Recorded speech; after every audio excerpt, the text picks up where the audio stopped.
Assalamualaikum warahmatullahi wabarakatuh. Kita belajar lagi dalam conversation class Refdi English Series. Pada hari ini kita akan belajar tentang percakapan tentang perubahan dalam perusahaan atau talking about company changes. Baik, sebelum kita masuk ke materi kita, bisa di-subscribe dulu channel ini dan bisa di-share ke teman-teman kita yang mungkin sedang belajar bahasa Inggris juga. Oke, untuk topik ini ada beberapa hal yang perlu kita perhatikan. Fokus kita yang pertama pada kosakata menyangkut tentang company facts dan business process atau fakta-fakta perusahaan dan proses dalam perusahaan. Kemudian kita perlu juga memperhatikan aspek grammar seperti perfect tense, past tense, dan present tense. Tapi untuk aspek grammar ini tidak kita bahas pada materi kita hari ini. Silakan dicek materi tentang tenses di channel saya. Kemudian kita akan belajar sedikit tentang expressions, ungkapan-ungkapan bagaimana tentang asking and giving information about company changes, bertanya dan memberikan informasi tentang perubahan perusahaan. Baik, kita mulai saja dengan kosakata. What may change in a company? Perubahan-perubahan apa yang bisa terjadi di perusahaan, aspek-aspek apa? Silakan diperhatikan kosakatanya, terutama juga cara pengucapan kata yang mungkin baru buat kita. Yang pertama, branch office, headquarter, position, employee, work hours, market segment, colleague, production number, kind of products, marketing strategies, performance, profit,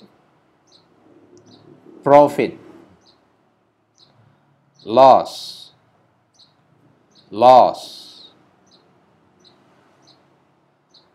Baik, selanjutnya kosakata terkait proses yang dilakukan dalam perusahaan. Ini ada beberapa kosakata yang mungkin baru untuk kita.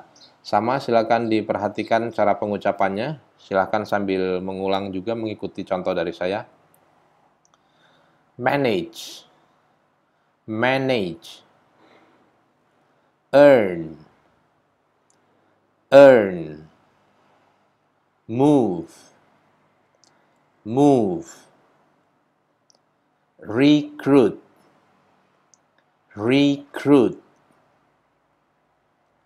hire, resign, fire, change, produce, increase, decrease, expand, reach, experience.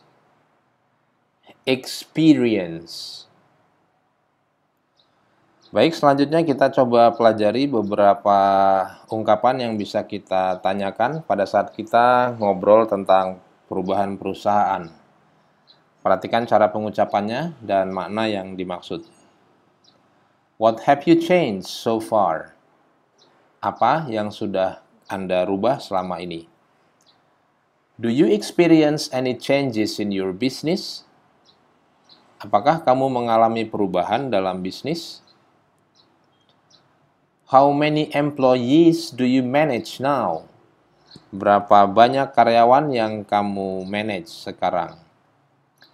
Do you expand your market? Apakah kamu memperluas pasar? Do you increase your production? Apakah kamu meningkatkan produksi? Do you earn better profit? Do you earn bigger profit? Apakah kamu menghasilkan keuntungan yang lebih besar? Did you move your office?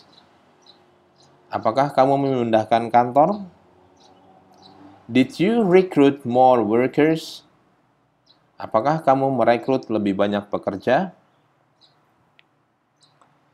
Baik, selanjutnya beberapa ungkapan yang kita gunakan sebagai contoh perubahan yang terjadi dalam bisnis atau perusahaan kita.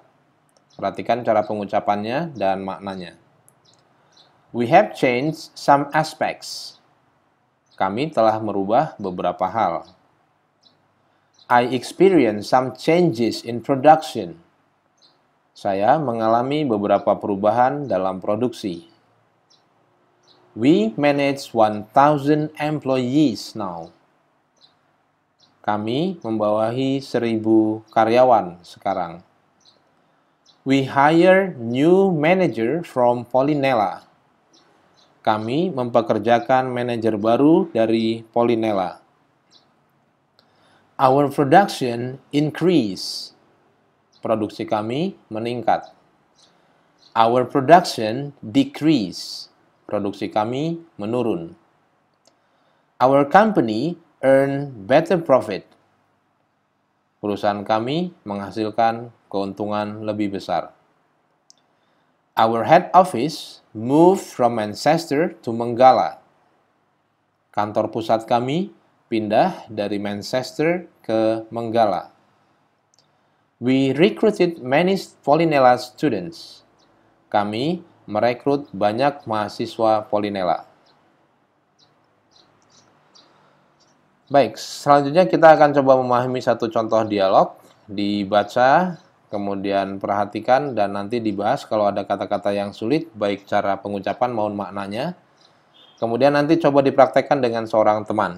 Situasi dialognya adalah Aman atau A dalam dialog dan Broto, B. Dulu adalah teman yang 5 tahun lalu Aman mengundurkan diri dari perusahaan. Sekarang mereka ketemu lagi di perusahaan dan ngobrol. Silakan diperhatikan cara pengucapannya. It seems that your business runs well. I think so. We have changed a lot since 5 years ago. That's good. Can you tell me what changes have you made? You know, last 5 years, we had only one office, but now we had 10 branches in some cities, and our head office moved from Lampung to Jakarta last year. Unbelievable! That's a big change, bro. Yep, the number of workers increased too. 5 years ago, we only had 75 workers. But now we have 1,700 workers. 1,700 workers? You must be very busy. Yeah, we have been expanding our market to some American and European countries. We did not have any branch overseas, but now we have 3 branches. And I see that you have changed too. What's post now? Still marketing manager? Nope, I have been the GM since last year. Wow, congratulations, bro. I know you deserve it. Thanks. What about you, man? How's your business? Me? Baik, setelah mempelajari contoh dialog tadi, mudah-mudahan bisa dipahami. Sekarang kita coba membuat dialog versi kita dengan fakta seperti berikut.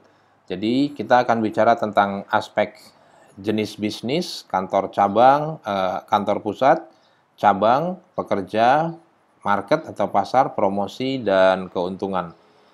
Kita akan bicara tentang perubahan perusahaan atau perubahan bisnis dari sebelum pandemi dan setelah pandemi. Ya. Jadi sebelum pandemi kita bisa lihat di sini bisnisnya semua produk-produk pertanian, tapi setelah pandemi hanya menjual benih saja. Kemudian kantor pusat juga pindah dari Jakarta ke Lampung, kantor cabang tadinya 3, Jogja, Bali, Medan, sekarang tinggal yang di Jogja saja. Pekerja juga dari 1.200 pekerja, habis sampai tinggal 185 pekerja. Pasarnya tadinya pasar nasional, sekarang tinggal pasar lokal Lampung saja. Promosi yang tadinya dilakukan di stasiun TV, sekarang hanya di marketplace. Kemudian penghasilan yang tadinya 1.500 sampai 2.000 US dollar, sekarang turun sampai hanya 100 sampai 150 100 sampai 150 US dollar di perusahaan tersebut per bulan, katakanlah begitu ya. Silakan membuat dialog. Ini saya coba kasih model, jadi kira-kira seperti ini. Hi, long time no see. How's your business? Lama nggak bertemu. Apa kabar bisnis kamu? Not good. I got some problems because of COVID-19 pandemic. Nggak bagus. Saya dapat banyak masalah sejak pandemi COVID-19. That's too bad. Wah, itu nggak bagus, gitu ya. Nah, sekarang silakan dilanjutkan. Ini saya kasih clue dalam bahasa Indonesia. Anda silakan melanjutkan ke dalam bahasa Inggris. Misalnya, apa bisnis tetap berjalan? Gimana bahasa Inggrisnya? Oke, ya, Anda bisa katakan, does the business still run? Does the business still run? Kemudian yang B menjawab, ya, tapi berubah. Sebelum pandemi kami menjual produk pertanian, sekarang hanya benih saja. Perhatikan aspek tensisnya. Ya, but it changed. Before pandemic, we sold agriculture products. Now, we only sell seeds. Ya, perhatikan sekali lagi. Before pandemic, we sold, menjual, tapi karena lampau kita gunakan sold. Sold. We sold agriculture products. Now, we only sell, karena sekarang kita gunakan verb 1. We sell seeds. Seperti itu, seterusnya bisa dilanjutkan sampai selesai. Gunakan beberapa pertanyaan yang bisa kita gunakan tadi, ya, di contoh-contoh di bagian awal. Kemudian jangan lupa mengakhiri percakapan seperti ini. I'm sorry to hear that. I hope things will get better soon. Wah, saya turut bersedih. Semoga semua akan menjadi lebih baik. Thank you. Oke, ini kira-kira contoh praktek yang perlu kita lakukan. Silakan nanti dipraktekkan sendiri, bisa melalui rekaman atau melalui contoh langsung, praktek langsung saja. Oke, itu yang bisa kita pelajari pada kesempatan materi hari ini. Mudah-mudahan bermanfaat. Jangan lupa di-subscribe. Thank you for learning with me. Assalamualaikum warahmatullahi wabarakatuh.